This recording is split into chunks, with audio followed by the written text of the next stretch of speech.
All right, so today I wanted to talk about something that I tweeted out yesterday.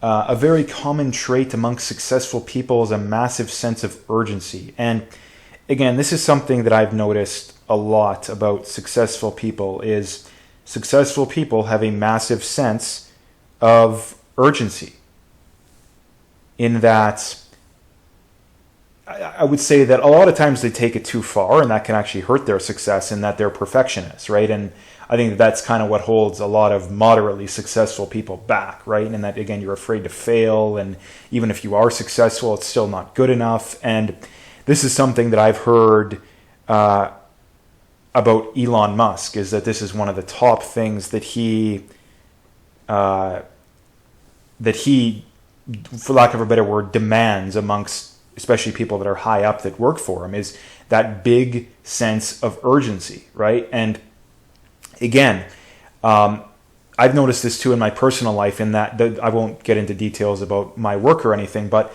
there's kind of two places like that are under the same ownership as where I work. And the other one pretty consistently performs better than the one that I'm at right now. And it's not that we perform bad. The other one's just really good. And I briefly worked at the other one. And in my opinion, the reason, again, they have some other advantages that we don't, but that still doesn't explain all of it. The reason that they're more successful than we are is they have a better sense of urgency to accomplish more, to have better numbers, you name it, right? And that's something that, again, you just need to be successful, right? And again, there are people that are fabulously wealthy, that are doing super well financially, but yet something that's constantly on their mind is, how do I improve my financial situation, right?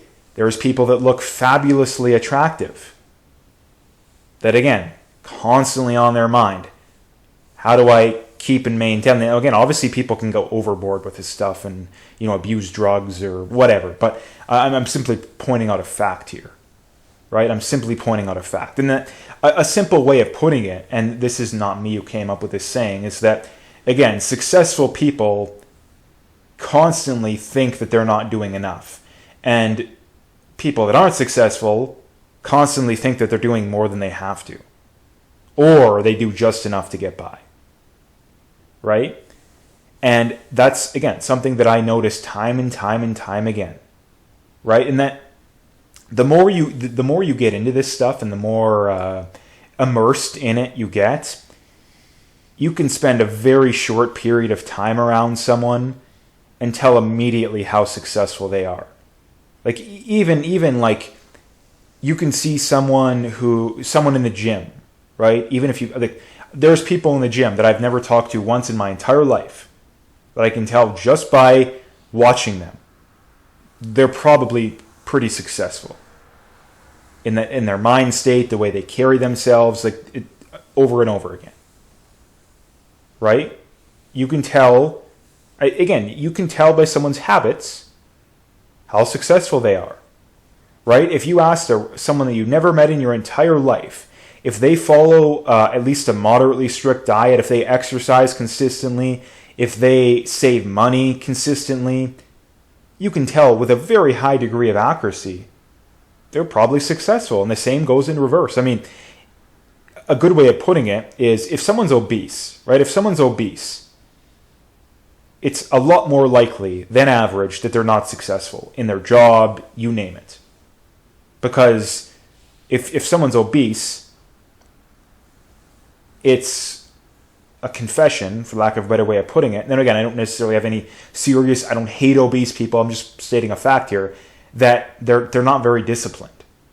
And if you're not very disciplined in one area of your life, it's a lot more likely that you're not very disciplined in other areas of your life.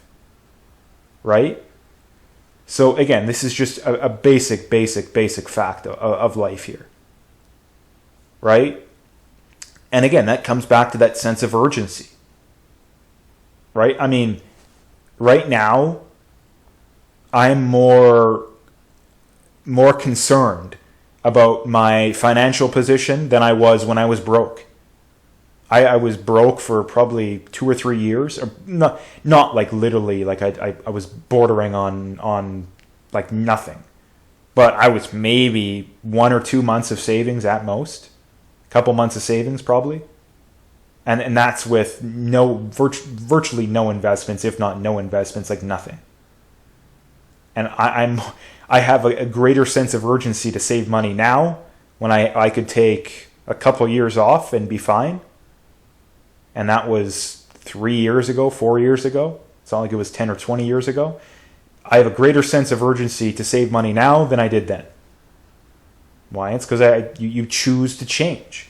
And this is the last thing I'll touch on here, is that the main excuse you'll hear from people is it's not their fault, it's someone else's, or it's society's fault, or whatever. And again, I'm not saying that people don't legitimately fall on hard times. I'm not saying that. But what I am saying is that most of the people that make excuses, probably 90% of them, it's because you make a bad choice and you refuse to take responsibility for it. Let's be honest, right? Let's be honest. You're making bad choices and you refuse to take responsibility for it. Again, how many broke people have never once in their life heard of Dave Ramsey or Tony Robbins, or you name whatever guru you want to talk about? I guarantee you. You've never heard someone say, yeah, you should probably have 3 to 6 months in savings. You should probably invest a percentage of your paycheck. Like, the vast majority of people that are broke heard that at some point in their life. The vast majority of obese people came across a diet book or a trainer in their life. They probably know someone that is in good shape. I mean, same goes for the broke people. I'm sure vast majority of broke people know people that save consistently and are very well off. Right? So again, the big thing on the other side here is take responsibility. The more responsibility you take, probably the better off you're going to be. So that's the commonality here, right? That is the commonality here. It's not whatever garbage you want to hear from a lot of people. So anyway, that's just a thought that I had that I wanted to talk about. So again, if you liked the video, please like, comment, subscribe, and stay tuned for more.